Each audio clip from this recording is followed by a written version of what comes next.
Olá, boa tarde. Estamos de volta para trazer para vocês uma breve análise das leituras do nosso próximo culto, agora já domingo amanhã, 23º domingo após Pentecostes. As leituras do culto são as seguintes. A primeira leitura, que é o introito, o tema introdutório do culto, Salmo 116. A leitura do Antigo Testamento do profeta Miqueias, no capítulo 6, dos versículos 6 a 9, a primeira parte. A epístola é do apóstolo Paulo, da carta aos Filipenses, do primeiro capítulo, dos versículos 3 a 11. E a última leitura do Evangelho de Mateus, capítulo 25, versículos 1 a 13, que inclusive servirá como base para a nossa mensagem do culto de domingo. Começamos então pela análise dos nossos textos, Salmo 116. O salmista, com este salmo, nos quer mostrar que Deus, ele conhece os passos de todos os seres humanos, e especialmente os nossos passos, e também ele ouve as nossas orações, os nossos clamores.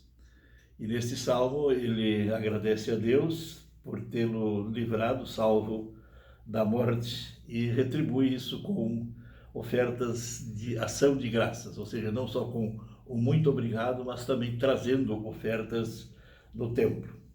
O salmo aqui, então, ele revela a gratidão de um filho de Deus, cuja oração, no momento de suas dificuldades, recebe uma resposta favorável de Deus. A parte do Salmo onde o autor expressa a toda a sua gratidão, ela está exatamente no final, dos versículos 12 a 19. Didaticamente, nós podemos dividir o Salmo em três partes.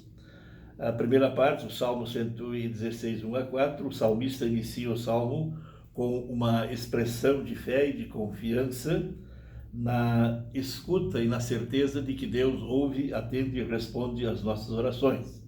E ele então passa a lembrar as suas dificuldades, a sua angústia, o seu sofrimento, e ao ser livrado, reafirma então novamente a sua confiança no único refúgio seguro. A segunda parte, os versículos 5 a 9, há o irrompimento do louvor. Davi louva a Deus, mostrando toda a alegria que o cristão deve sentir quando Deus responde às suas orações e o livra das suas dificuldades. E ele diz, literalmente, por causa de tudo isso, andarei na presença do Senhor na terra dos viventes. E, finalmente, a última parte, os versículos 10 a 19, o Salmo caminha para o clímax de todo o conteúdo do texto, que são ações de graças. Ele não apenas demonstra, como eu disse, a sua gratidão, mas ele faz isso através de ações de graça. Agradece a Deus, oferecendo a sua devoção, e também oferece-se a ele como servo de Deus. E nós hoje, como é que nós podemos agradecer a Deus? Da mesma forma como Davi. Como ele mesmo diz, cumpri o que prometi, te servi como os antepassados, e também dar uma oferta de gratidão a Deus junto aos nossos irmãos no culto público. A leitura do Antigo Testamento do profeta Miqueias, nesse texto aparece aquilo que normalmente todos os profetas sempre procuraram combater, né? Aparece o que é repetido inúmeras vezes no Antigo Testamento. De um lado, a infidelidade do povo de Israel diante dos grandes feitos de Deus, e por outro lado estão exatamente os feitos de Deus. Relatando ali o profeta, né, a saída do Egito, a condução do povo durante o deserto, a travessia do Mar Vermelho, enfim, uma série de coisas grandiosas que Deus fez. E então, diante da infidelidade do povo, está o juízo de Deus. E Deus não deseja pagamentos, holocaustos, etc. e tal, mas ele exige, ele espera justiça, misericórdia e humildade. Os juízos de Deus para com o seu povo, eles na verdade aconteceram em Jesus Cristo. aconteceram na cruz de Cristo. Ali aconteceu todo o juízo de Deus, que era para ser contra nós, ou inclusive o texto fala de uma das profecias da vinda de Cristo. A epístola da parte de Paulo aos Efésios, ele nos traz aqui um exemplo maravilhoso de cristãos que são exemplos de pessoas que vivem no rico amor reconciliador de Deus, sendo desafiados a vivê-los também em todo o mundo, não só em Filipos. Eles, como diz o apóstolo Paulo aqui, cooperam no Evangelho e neles Deus completava a sua obra. E o apóstolo ainda termina dizendo: eles viviam de modo digno do Evangelho de Cristo, estavam firmes em um só espírito, como uma só alma, lutando juntos pela mesma fé, ou seja, pela fé evangélica. E finalmente o Evangelho, Jesus, e especialmente o evangelista Mateus, é o que mais registra, ele tenta apresentar o reino dos céus através de parábolas, ou seja, de comparações. E nesse texto, nesta parábola aqui, Mateus compara o reino de Deus com a celebração de casamento, das bodas. Tá? Segundo os ritos judaicos, havia assim um certo processo. Tá? Primeiramente, o noivo fazia um contrato, tá? Formal com os pais da noiva, pediam, como hoje diria assim, pediam em namoro. Tá?